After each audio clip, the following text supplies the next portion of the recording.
عابد سیر علی صاحب، سب سے پہلے آپ بتا دیجئے جو میٹنگ ہوئی ہے، اگر اس کی آؤٹ کم کچھ بتا سکیں ابتدا، اور امید کیا ہے؟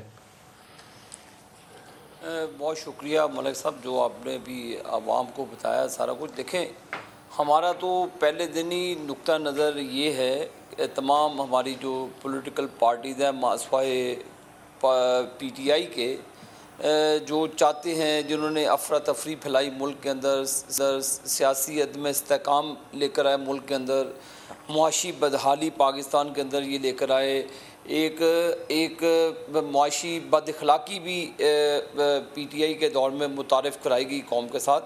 لیکن جو ہمارا موقف ہے، وزیر اعظم پاکستان شہباز شریف صاحب نے ایک کمیٹی تشکیل دی ہے، جو سینٹ کے اندر جو مذاکراتی جو ہماری ٹیم ہے، وہ ہاؤس آف سینٹ کے اندر وہ اس کو لیڈ کیے جا رہے ہیں. اس میں اسحاق ڈار صاحب جو آپ نے ہمارے نام بتائے ہیں. دیکھیں، اس کا پہلے مین ایشو ہے کہ اس کا ایجنڈا کیا ہوگا، اس کے جو معاملات ہیں طے کرنے کے لیے اس کو کیسے آگے پروسیڈ کیا جائے گا.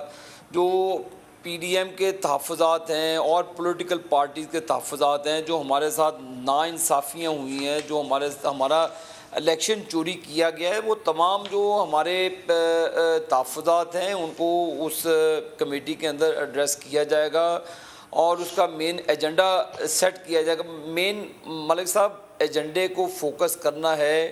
تمام جو پولیٹیکل پارٹیز کا مائنڈ سیٹ ہے وہ وہاں پہ بیٹھے گا سینٹ کی کمیٹی میں جو ہماری جو ہمارے الائز ہیں، جو ہمارے اتحادی جو ایک سوچ رکھتی ہیں سیاسی پاکستان کی مین پولیٹیکل پارٹیز ہیں وہ، اور ایک طرف پی ٹی آئی ہے جو پاکستان میں چاہتے ہیں کہ عدم استحکام کے ساتھ ہی وہ بینیفیشری ہو جائے. تو یہ بینیفیشری ایسے نہیں ہو جائے گا ملک صاحب. پہلا مرحلہ اس بات چیت میں میرے خیال میں ٹرمز آف ریفرنس والا ہی ہوگا. ٹرمز آف ریفرنس پہ جس دن اتفاق رائے ہو گیا تو پھر عملی طور پر مذاکرات آگے بڑھیں گے. جی، اس کو پھر ہی آپ پروسیڈ کر سکیں گے کہ آپ نے کس طرف جانا ہے. تو میں آپ کو ملک صاحب ایک واضح پیغام ہے کہ پارلیمنٹ کی سوورنٹی کسی بھی قیمت پہ کمپرومائز نہیں ہوگی، یہ میں آپ کو واضح بتا دوں.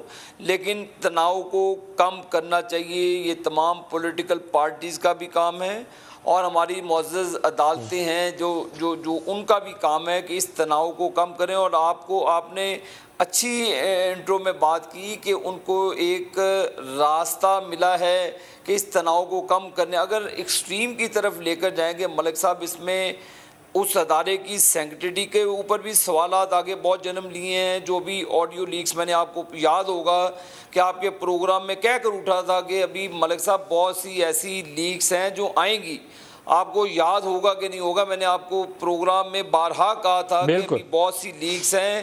وہ لیکس مجھے لگتا ہے آپ ہی نے ریلیز کیا، آپ کو پہلے پتا تھا. ہمیں نہیں تھا پتا، آپ کو پتا تھا. اس کا مطلب ہے کہ آپ کا اس میں حصہ ہے اور لیکس کے اندر کا مچے گا اور اس میں بہت ساری خرابیاں ہوں گی. یہ عدلیہ کسی کی خواہش کے اوپر نہیں چلنی چاہیے.